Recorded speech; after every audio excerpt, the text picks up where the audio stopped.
Hello and welcome to the Unacademy platform. मैं हूं आपके एजुकेटर अंजलि और आप मुझसे जुड़ सकते हैं अनअकैडमी के channel let's crack CA exam with us पे। मैं आपको यहाँ पढ़ा रही हूँ इकोनॉमिक्स और बिजनेस कमर्शियल नॉलेज। तो मुझे ज्वाइन करने के लिए ये उससे पहले मैं आगे बढ़ूँ, ये कुछ बातें हैं मेरे बारे में। और अगर आप मुझसे ज्वाइन करना चाहते हैं, मेरे साथ इंटरेक्ट करना चाहते हैं लाइव चैट पे, लाइव क्लासेस में, तो आप सब्सक्रिप्शन ले सकते हैं। सब्सक्रिप्शन की बेनिफिट्स और सब्सक्रिप्शन के अमाउंट में आपसे शेयर करूं, उसके लिए चलते हैं नेक्स्ट स्लाइड पे। आपको क्या मिलने वाला है अगर आप सब्सक्रिप्शन लेते हैं? तो you will get unlimited access.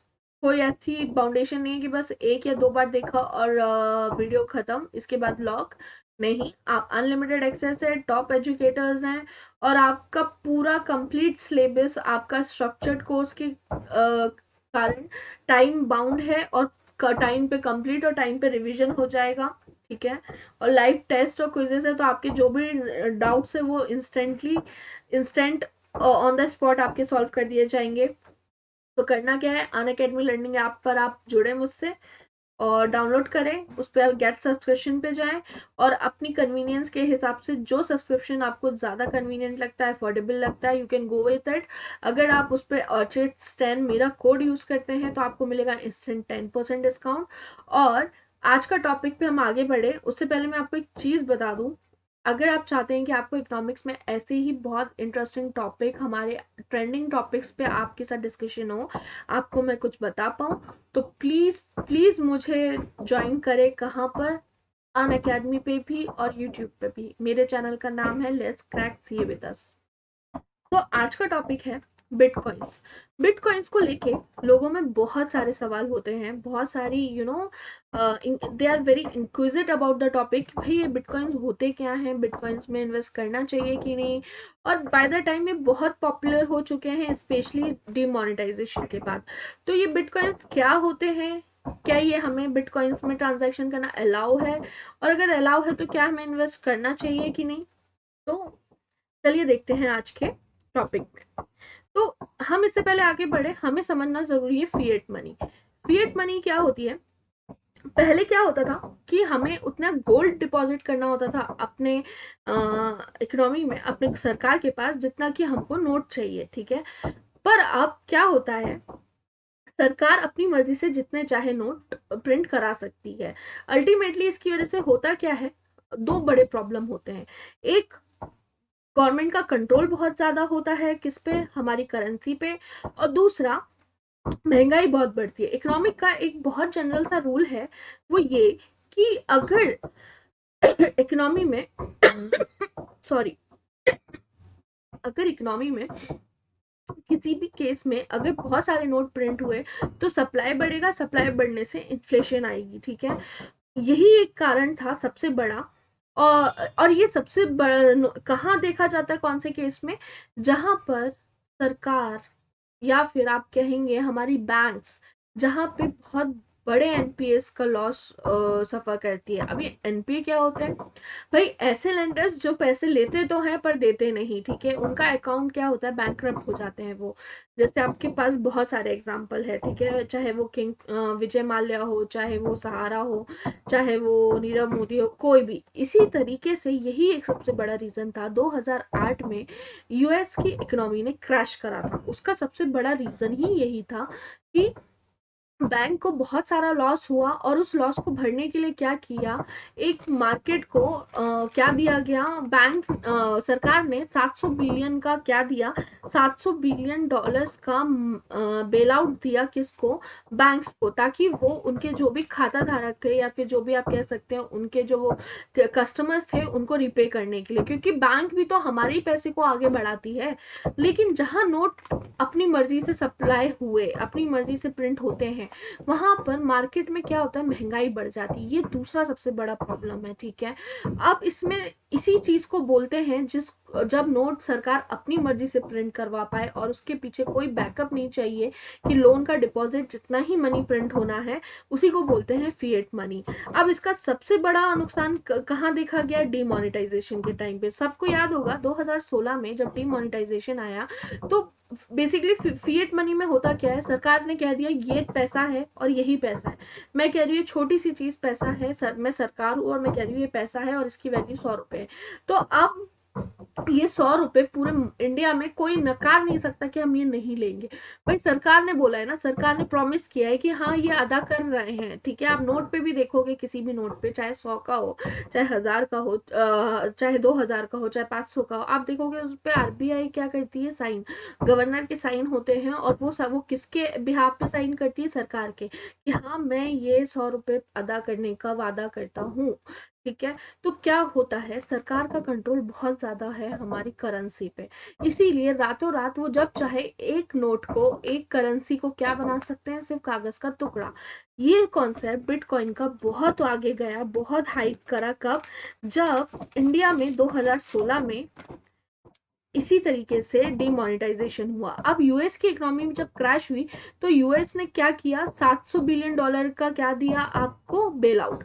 अब ये बेल आउट ने आम जनता को नॉकआउट कर दिया। कैसे? मैं बताती हूँ। मार्केट में $700 बिलियन के नोट आए, बहुत ज्यादा पैसा सप्लाई हुआ। क्या हुआ? इकोनॉमी ने मार्केट ने क्या किया? क्रैश करा, इन्फ्लेशन बढ़ा, और ऊपर से क्या हुआ? लोगों की जॉब चली गई, चीज महंगी हो गई, जॉब चली गई, मार्केट क्रैश हो गया। तो क्या हुआ? तबाही तबाही मच गई, ठीक है। और उस तबाही का असर सिर्फ यूएसए में नहीं हुआ, पूरे दुनिया में देखा गया।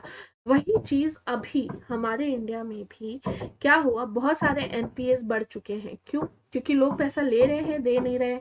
अब गवर्नमेंट क्या कर रही है? अल्टीमेटली टैक्स पेयर्स का ही बर्डन बढ़ा रही है। पैसे के नोट क्या होते हैं? हमारा इस पे कोई वो नहीं, हमारे पास चॉइस क्या है? कुछ भी नहीं। हम क्या करेंगे? हम अपना अकाउंट क्या करते हैं, हम हमारे पास हमारा बैंक में नोट जमा करते हैं, हम पैसे जमा करते हैं, क्योंकि हमें गवर्नमेंट ने क्या दिया? यही ऑप्शंस तो दिए हैं बैंक्स वगैरह के। हम भरोसे के साथ पैसा जमा करते हैं और वही पैसा वो उनकी चॉइस है कि वो किसको देते हैं, ठीक है। और इसी को रिकैपिटलाइजेशन बोलते हैं। जब क्या करती है गवर्नमेंट? बेल आउट करती है किसको?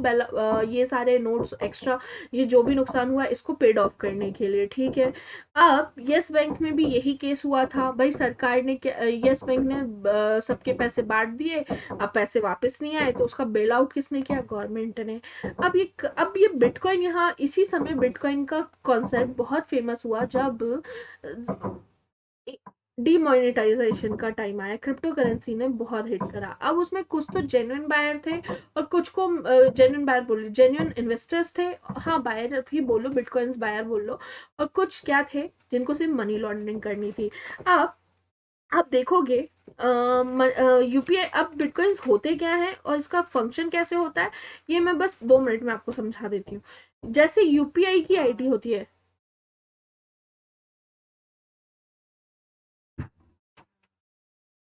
जैसे यूपीआई की एक आईडी होती है, ठीक है।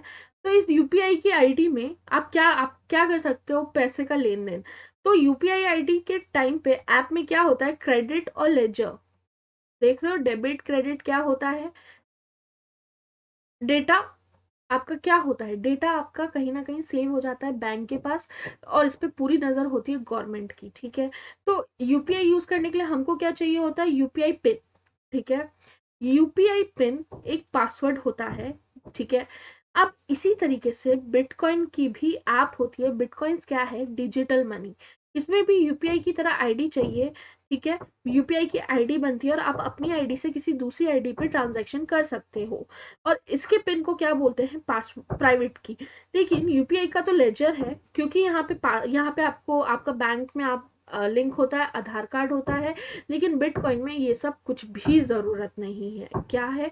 कुछ भी जरूरत नहीं है। और किसी दिन फिर डिमोनेटाइजेशन हुआ तो आपका कंट्रोल पूरा खत्म हो जाएगा। वो पैसा चाहे बैंक में हो, चाहे हाथ में हो, कहीं पे भी हो, वो किसी काम का नहीं रह जाएगा। लेकिन बिटकॉइन किसी भी इकोनॉमी हो, कोई भी कंट्री हो, वो उसका डिमोनेटाइजेशन का असर बिटकॉइन पे इसलिए नहीं है क्योंकि ये कोई भी गवर्नमेंट इशू नहीं करती।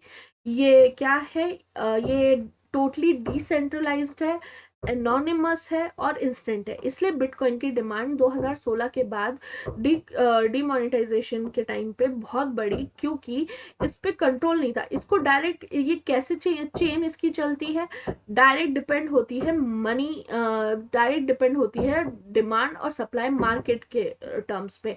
मतलब मार्केट में कितनी डिमांड है और कितनी सप्लाई है, ये क्या बोलते हैं, बिटकॉइंस का वैल्यू डिसाइड करता है। ठीक है, अब प्रॉब्लम ये थी कि बिटकॉइंस हुआ क्या, बिटकॉइंस मोड ऑफ एक्सचेंज नहीं है, आप ट्रांसफर नहीं कर सकते। मतलब कैसे, अब मैं आपको बोलूं कि भाई मैं तुम्हें 4 बिटकॉइंस दे रही हूँ, तुम मुझे क्या दे दो, 4 बिटकॉइंस के बदले 15 नहीं 1 किलो सोना दे दो। तो ये मोड ऑफ एक्सचेंज नहीं है। ठीक है, सबसे इम्पोर्टेंट चीज, ये मोड ऑफ चेंज में नहीं हो सकता। अब जैसे डॉलर कम हुआ, आपने पैसे ले लिए, पैसे कम हुए, डॉलर ले लिए, ये एक बड़ा स्यापा है इसके साथ। ठीक है, 2010 से, लेकिन लोगों को बिटकॉइन फेमस कैसे हुआ, 2010 से 2017 के बीच में बिटकॉइन ने बहुत अच्छा रिटर्न दिया। जैसे जैसे लोग इसको जानते गए, इसका क्या होता गया, डिमांड बढ़ता गया, डिमांड बढ़ता गया, तो प्राइस बढ़ते गए। और सबसे इम्पोर्टेंट था कि बिटकॉइन की सप्लाई बहुत लिमिटेड थी,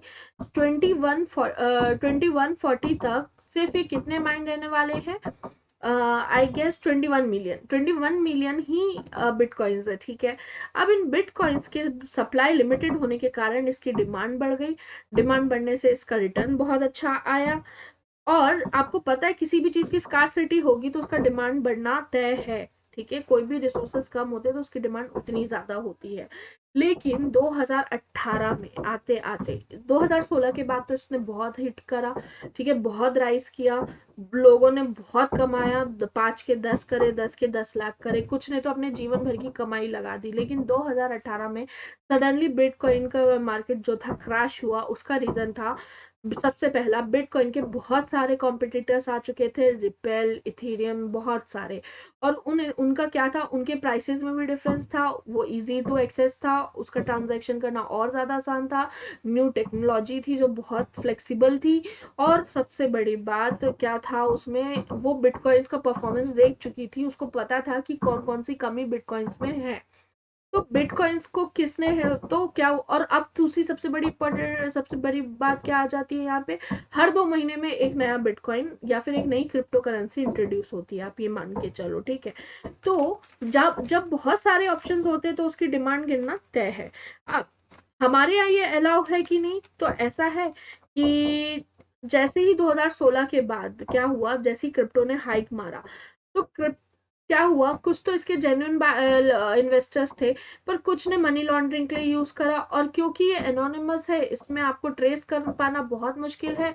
और बिटकॉइंस होता कैसे है, परफॉर्म कैसे होता है, यहाँ तो यूपीआई का ऐप होगा, कोई भी ऐप होगा, तो उसका डेटा एक बैंक के पास जाके सेव हो जाता है। लेकिन जैसे ही बिटकॉइन का ट्रांजेक्शन कंप्लीट होता है, अप्रूव्ड होता है, वो लाखों कंप्यूटर में जाके डेटा सेव होता है। तो इसीलिए इसका एक ये है कि एक तो ये एनोनिमस है, ठीक है, प्राइवेट है, कोई बात नहीं, लेकिन इसका लोगों ने मिसयूज करना शुरू कर दिया। कैसे, कई बार ऐसे ऐसे ट्रांजैक्शन होते थे जिसका हवाले के पैसे का पता ही ना चले कि कहाँ से आ रहे, कहाँ जा रहे, इतना बड़ा अमाउंट कैसे आ रहा है। तो हमारे इंडिया में फ्रॉड को देखते हुए आरबीआई ने इसके ऊपर स्ट्रिक्टली बैन कर दिया, किसको, बिटकॉइंस को। ठीक है, लेकिन उसी टाइम पे क्या हुआ, उसी टाइम सुप्रीम कोर्ट ने पहले तो आरबीआई ने क्या किया, इसको बैन करा। तो उस बैन में क्या करा, नोटिस भेजा हर बैंक को कि कोई भी क्रिप्टो का एक्सचेंज सर्विस एक्सेप्ट नहीं करेगा। ठीक है, मतलब जो एक्सचेंज होते हैं, आप देखो कि मनी एक्सचेंज होता है, आप डॉलर एक्सचेंज करते हो, यूरो एक्सचेंज करते हो, ऐसी किसी का बिटकॉइन सर्विस आती है, बिटकॉइन ऑफर आता है, तो एक्सचेंज आता है, तो आप उसको एक्सेप्ट नहीं करेंगे। ठीक है, पर इस पे सुप्रीम कोर्ट ने क्या वर्डिक्ट दिया, उन्होंने इसको अनकॉन्स्टिट्यूशनल बोला कि, और स्ट्राइक डाउन कर दिया इस बैन को। ठीक है, और उनका रीजन क्या था कि आर्टिकल 19 सब सेक्शन 1 कहता है कि सबको अपनी पसंद का ट्रेड और बिजनेस करने का राइट है। ठीक है, अनटिल एंड अनलेस वो एग्जिस्टिंग लॉ को ना तोड़े। ठीक है, तो बिटकॉइन से क्या हो रहा था, नई इंडस्ट्री हो रही थी, नया इंडस्ट्री ओपन हुआ था, सिटीजन्स को कुछ नया इंडस्ट्री में काम करने का मौका मिल रहा था। तो उन्होंने क्या बोला, इस उन्होंने इस चीज को अनकॉन्स्टिट्यूशनल तो बोला ही बोला आरबीआई के इस स्टेप को, लेकिन उन्होंने ये भी बोला कि आरबीआई इससे जुड़ी रहेगी, इसके ट्रांजैक्शन को रेगुलेट करेगी। और अब तो नीति आयोग में भी इसका डिस्कशन जोरों शोरों से हो रहा है, और इसके लिए एक कुछ स्टेबल करेंसी बोलने या जो भी आप इसको वर्ड दे, उसके ऊपर काम चल रहा है। पर लेकिन इसका इस समय स्टैंस बता पाना कि ये अलाउ है कि नहीं अलाउ है एग्जैक्टली क्लियरली तब तक नहीं बोला जा सकता जब तक पार्लियामेंट में इसको लेके कोई स्पेसिफिक लॉ ना निकल आए। बट फिर भी लोग इसमें इन्वेस्ट कर रहे हैं क्योंकि इसके ऊपर स्ट्रिक्ट गाइडेंस नहीं है कि बिल्कुल ही बैन है, क्योंकि ऑलरेडी सुप्रीम कोर्ट ने स्ट्राइक डाउन कर दिया है इस बैन को। लेकिन ये क्या ये सेफ है और क्या ये सेफ नहीं है, तो मैं ये कहूंगी अगर आप मॉडरेट क्या है मॉडरेट इन्वेस्टर है तो go for it, don't go for it. जैसे मैं I am not a high risk taker, मतलब मैं इन्वेस्टमेंट में ज़्यादा इस तरीके के इन्वेस्टमेंट बिलीव नहीं करती, तो I don't personally go for this. But अगर आप हाई इन्वेस्टर्स हैं, हाई टेकिंग रिस्क आपके लिए कोई बड़ी बात नहीं है, तो you can go for it. मुझे ऐसा नहीं लगता इसमें कोई बहुत ज़्यादा कंट्रोवर्शियल है। इट्स समथिंग कि हर 2 महीने में एक न्यू करेंसी आती है, एक न्यू क्रिप्टो इंट्रोड्यूस होती है, तो आप अपने हिसाब से आप अपनी प्रेफरेंस देख सकते हैं। अगर आपको मेरा ये वीडियो पसंद आया हो, आपको लगता हो कि ये कुछ काम का था आपके, और इसी तरीके से आप और भी बहुत सारे इंटरेस्टिंग वीडियोस से जुड़ना चाहते हैं, तो do join me at Unacademy platform let's crack CA with us में। और ये वीडियो पसंद आए तो please do like it, subscribe it, and please give me your comment.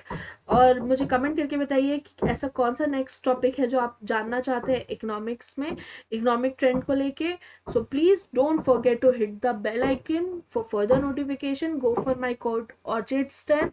Thank you so much.